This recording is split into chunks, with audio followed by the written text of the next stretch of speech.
નમસ્કાર, border news કચ્છમાં આપનું સ્વાગત છે. ગોચર જમીન બચાવવા માટે આખરે નખત્રાણા તાલુકાના સરપંચો મેદાનમાં આવ્યા છે.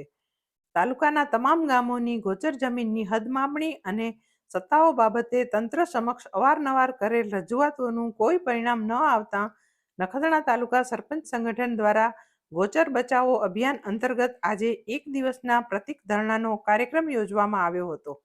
નખત્રાણાની પ્રાંત કચેરી બહાર સવારના 10 થી સાંજના 6 સુધી યોજાયેલ આ ધરણામાં તાલુકાના તમામ ગામના સરપંચો, માલધારીઓ મોટી સંખ્યામાં જોડાયા હતા અને ગોચર બચાવો આંદોલનને વેગવાન બનાવવાનો નિર્ધાર કરવામાં આવ્યો હતો. गौचर जमीन गौ माता की लड़ेंगे खूब खूब आभार बधाने. देशी बावड़िया અને જે આપણા કંડાર જે કહીએ દેશી ઝાડ છે, હર્યો ભર્યો જંગલ અને કુદરતી એરિયા છે, એને અમે છછેડવાનો તમામ હતા. કંપનીઓને રકમ થઈ જાય છે, લીઝ મંજૂર થઈ જાય છે, એ દબાણો પણ થઈ જાય છે.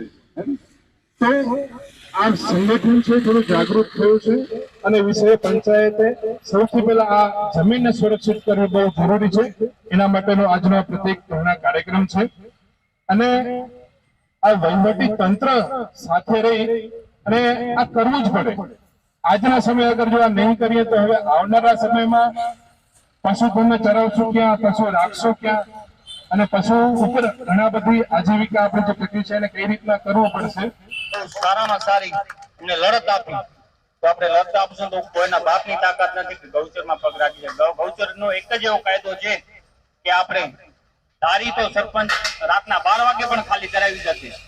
સંગઠન પહેલ કે નીલા કરે પણ અને ગૌચર લોકો પણ તત્વો દબાઈને બેઠા હોય એની કે પણ ખબર પડી ખપે કે નખત્રાણાજી પહેલ ઈ લખપતથી અબડાસાથી વાગર સુધી પહોંચતી કારણ કે નખત્રાણાજી પહેલ એટલે જોડી બોલાવે. ભારત માતા કી જય, માતા કી જય. 70% ગામોના નકશા સર્વે નંબરમાં આપણે નથી નીકળતા. સર્વે નંબર છે પણ જો પ્રિન્ટ કઢાવીએ તો નકશા નથી નીકળતા. આ સૌથી મોટો પ્રશ્ન છે. એટલે ઘણીવાર ગામની વચ્ચે પણ પ્રોબ્લેમ થાય છે, કંપનીઓ આવે ત્યારે પણ પ્રોબ્લેમ થાય છે, બીજા કોઈ આવે છે ત્યારે પણ શું થાય છે કે એ વિષયો ત્યાં થઈને એમ કે છે કે આ જમીન આની અંદર છે, આ જમીન આની અંદર છે, જે ઉગેડીના કિસ્સામાં આપણે જોયો અને સુખ પર હોવાનો પણ કિસ્સો છે. તો આપણે પહેલા માપણી થઈ જાય ને આપણો સર્વે કમ્પ્લીટ થઈ જાય તો નકશા આપણી પાસે મળી જાય તો આપણે ખાતરી થાય કે આ આપણું છે. રાજમાં ગ્રામ સભા એ મોટો અધિકાર છે. તો તમે ગ્રામ સભા એમ કે આપવું છે તો આપો અને ગ્રામ સભા એમ કે નથી આપવું તો પછી તમે ના આપો. હમણાં 2-3 જે લીજો મંજૂર થઈ છે એને તાત્કાલિક ધોરણે રદ કરેલી. બીજી માંગણી આપણી આ છે.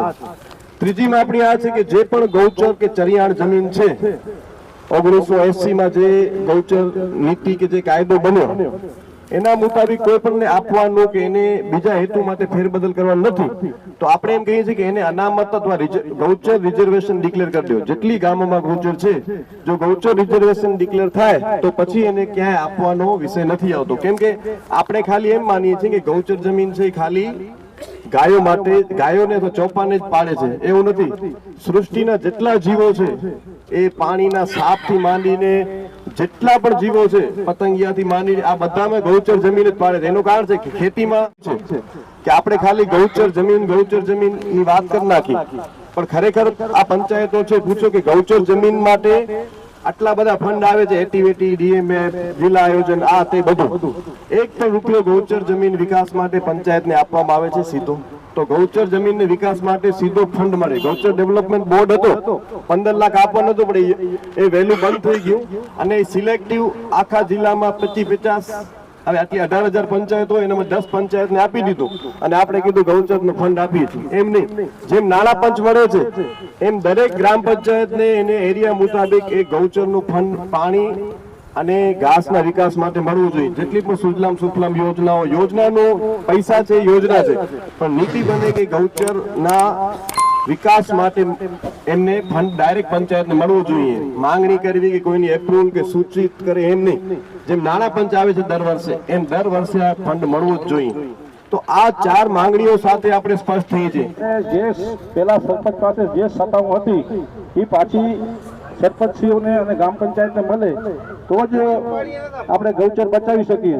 અને પરેશભાઈએ પણ જે કીધું કે ખરેખર આપણા કચ્છની અંદરમાં આપણી માણસની સંખ્યા કરતા પણ ગૌચર પશુઓની સંખ્યા ઘણી છે. અમે આજથી લગભગ 10 થી 12 વર્ષ પહેલા ભેગા થયા હતા.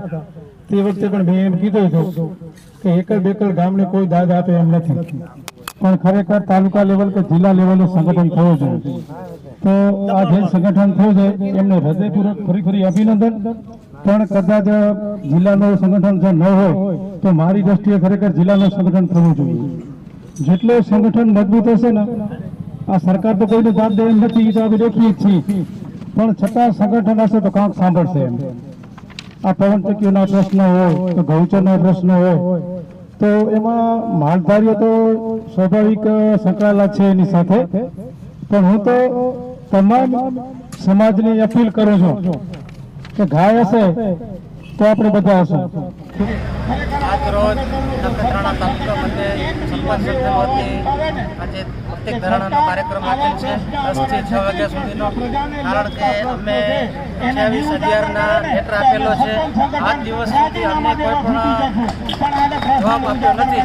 માટે આજે અમે અહીંયા પ્રત્યેક ધરણા માટે આજે સવારના 10 થી કરી અને 6 વાગ્યા સુધી અહીંયા ધરણા ઉપર ઉતર્યા છે. એમાં અમારા કચ્છ જિલ્લાના પ્રતિનિધિઓ પણ અહીંયા પધારેલા છે. અહીંયા અબડાસાના પ્રમુખ શ્રી પરેશભાઈ જાડેજા પણ અહીંયા પધાર્યા છે. તો અમારા દરેક ટીમ આજે અહીંયા પ્રતિક ધરણા ઉપર ઉતર્યા છે. તાલુકાના કેટલા ગામમાં આ સમસ્યા છે? અમારા 77 ગામ છે. નખત્રાણા તાલુકાના દરેક સરપંચ આજે બધા હાજર છે અને દરેકની માંગણી એક જ છે કે ગૌચર આપણે બચાવવી જ જોઈએ. કારણ કે ગૌચર નહીં બચે તો કંઈ આજે છે નહીં. કારણ કે ગૌચરની કોઈ પણ આજ સુધી કોઈ માપણી થઈ નથી. અમારી મેન એ જ છે કે અમારી માપણી અમને યોગ્ય લાગે કે અમને માપણી થઈ જાય તો માપણી જલ્દીથી થઈ જાય એવી અમારી વિનંતી. આપણે જે ગૌચર જમીનનો જે પ્રશ્ન છે એ નખત્રાણા તાલુકાના દરેક ગામોનો છે અને ડીએલઆર તરફથી માપણી કરવામાં આવે છે, પણ એની ફી ભરીને કરવામાં આવે છે. અત્યારે મારા ગામની વાત કરું, ઉગેડી ગામ, તાલુકો નખત્રાણા. ઉગેડી ગામમાં મારા ગામમાં જે માપણી કરાવી તો મેં 69,600 રૂપિયા 280 એકરના રૂપિયા ફી ભરીને માપણી કરાવી છે. કોઈ ફી વગર માપણી થતી નથી.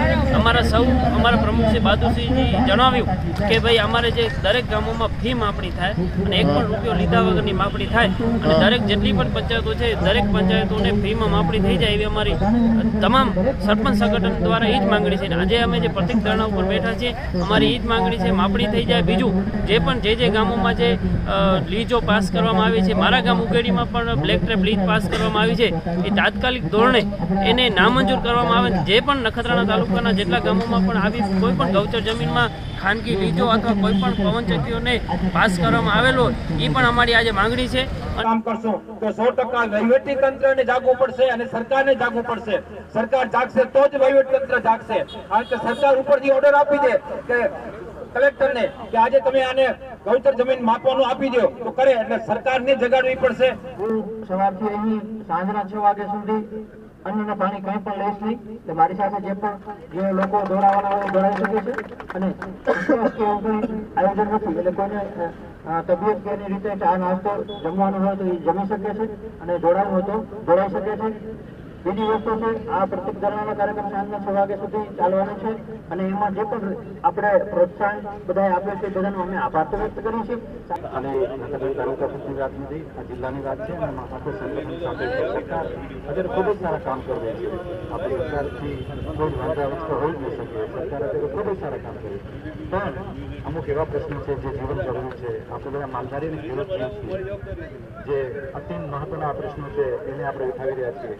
તો આવનારા દિવસોમાં હું જિલ્લા સંગઠનના મહામંત્રી અને પ્રમુખ વતી અને અહીંયા પણ અમારા ઉપપ્રમુખના મહામંત્રી ભાઈ શ્રી તુષારભાઈ ગૌચર જમીન ગૌ માતા કી